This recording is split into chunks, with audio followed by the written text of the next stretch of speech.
안녕하세요. 저는 오늘 K-뷰티와 글로벌 ECM 치료 추세에 올라타라라는 제목으로 여러분께 강연을 하게 된 마이디 피부과 안봉균입니다. 거인의 어깨 위에 올라간 거인 리투오. 굉장히 거창하죠? 이걸 보고 무엇이 느껴지시나요? 이 사람 진짜 여기에 빠져있구나 라는 걸 좀 느끼실 수 있을 겁니다. 그렇습니다. 저는 개원 15년 차 개원이고요. 개원 15년 차면 사실 이것도 저것도 흥할 시기지 뭔가에 빠져있을 시기가 아닌데요. 지금 저는 리투오에 꽂히고 빠져 있습니다. 리투오 빠라고 하죠. 저희 직원들은 제가 하도 리투오 하니까 리투 오빠라고 부릅니다. 그래서 제 블로그에도 저 자신을 리투 오빠라고 자칭하면서 블로그 활동을 하고 있고요. 저는 리투오 맥시멀리스트라고 저 자신을 표현합니다. 제가 비트코인 맥시멀리스트라고 하는 사람들의 블로그 그리고 유튜브 이런 것들을 보게 되었었는데요. 이 사람들 모든 자산을 비트코인으로만 모으는 사람들입니다. 굉장히 치우쳐져 있고 굉장히 독선적이고 극단적이죠. 하지만 그들의 얘기를 들으면서 내 나름대로 그들의 이 말하려고 하는 게 무엇인지 좀 알게 되고 비트코인을 좀 투자하게 되었고 사실 지금은 그것을 굉장히 잘했다고 생각을 하고 있습니다. 저는 리투 맥시멀리스트고요. 제 강연은 오늘 굉장히 치우쳐져 있고 사랑에 빠져 있는 그런 내용으로 강의를 할 텐데 이런 사람의 강의를 들어보고 나도 한번 해볼까? 라는 생각이 드시거나 시술을 병원에 도입하게 되신다면 아마 후회 없는 결정이 되지 않을까 싶습니다. 리투오에 꽂힌 의사에 대해서 좀 표현해달라고 챗GPT에게 얘기했더니 이렇게 재밌는 그림을 그려줬어요. 여기 일본말 같지만 꽂히다를 이렇게 또 표현해놓은 이런 재밌는 그림이 있어서 좀 보여드리고요. 개원 15년 차에 뒤늦게 블로거가 되었습니다. 그리고 스레드도 지금 하고 있고요. 블로그 날짜를 보시면 9월 1일, 4일, 5일 이렇게 거의 2, 3일 간격으로 글을 막 올리고 있습니다. 스레드는 더 심하고요. 정말로 하고 싶은 말이 너무너무 많은 빠져있는 사람입니다.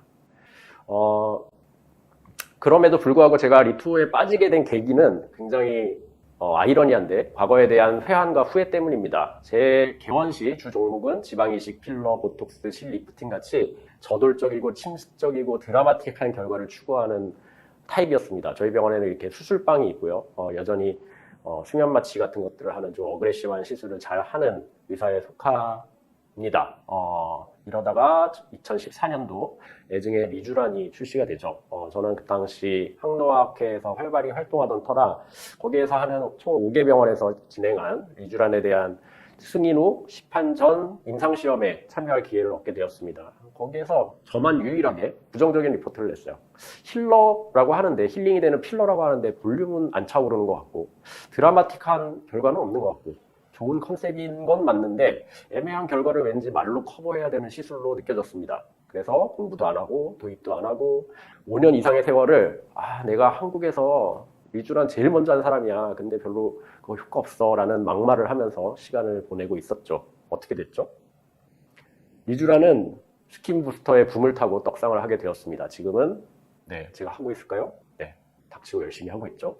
저에게는 이게 굉장히 쓰라린 경험이자 쓰라린 교훈입니다. 후마리서치 제가 강의할 때마다 이 주가 차트를 붙이는데 이게 한 달 전 강의할 때 했는데 벌써 10% 이상 또 올라 있고 시가총액이 거의 7조, 코스닥 3위 업체가 되었습니다. 제가 이걸 쓰라린 경험이라 얘기하는 것은 리쥬란 때문에 돈을 못 벌어서의 문제는 아닙니다. 저는 얼리댑터라고 생각하고 있었는데도 불구하고 제가 좋아하는 부분에서만 얼리댑터였고 시대를 읽는 능력, 환자를 니즈를 읽는 능력이 이렇게 없었나라는 자책을 하게 되었습니다.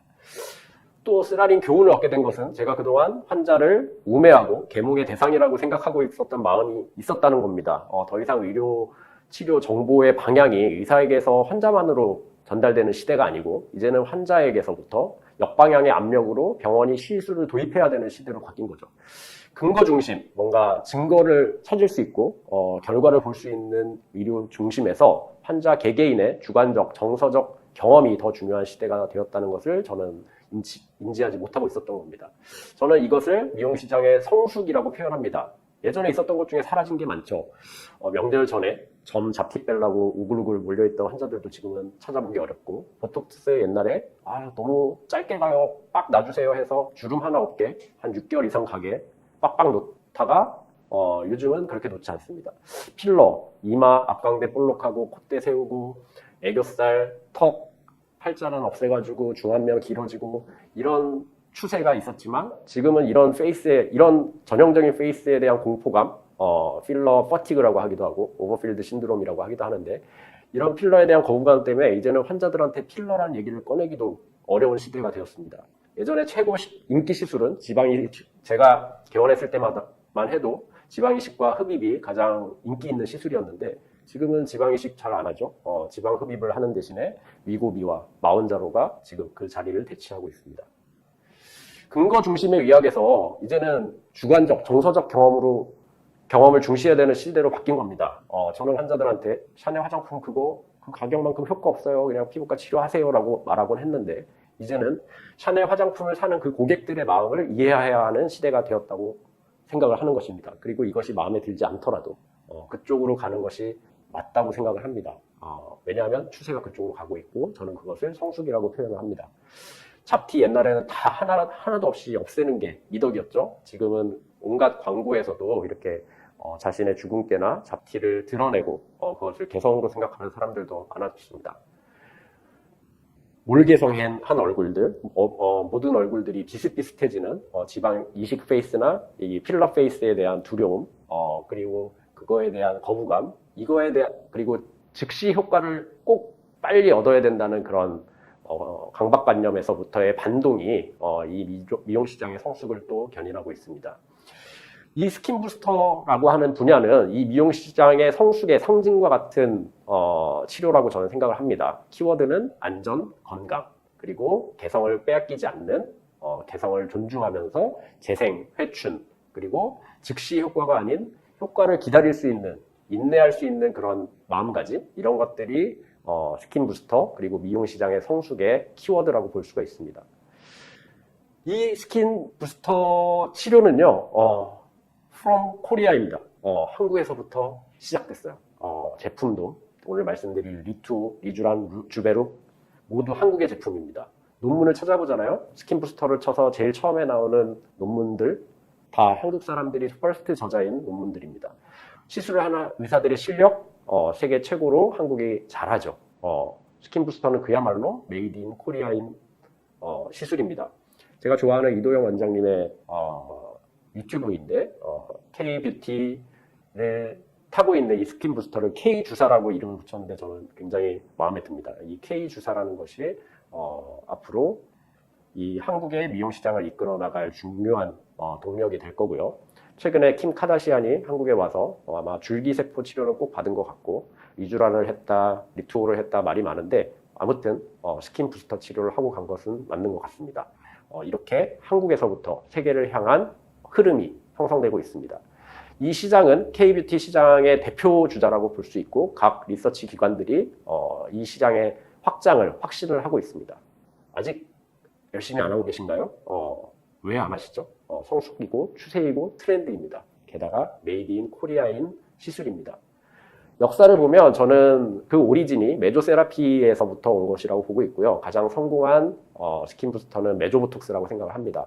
그 이후 물광주사, PPC, PRP, 줄기세포 추출물 같은 것들을 주사하는 것들이 역사 속에 있어 왔고 사실 이 말의 어원은 갈더마에서 2013년도에 스킨 부스터라는 이름으로 비탈 라이트라는 이 가벼운 제품들을 묶어서 통합 브랜칭한 것이 시초라고 보는 것이 중론입니다.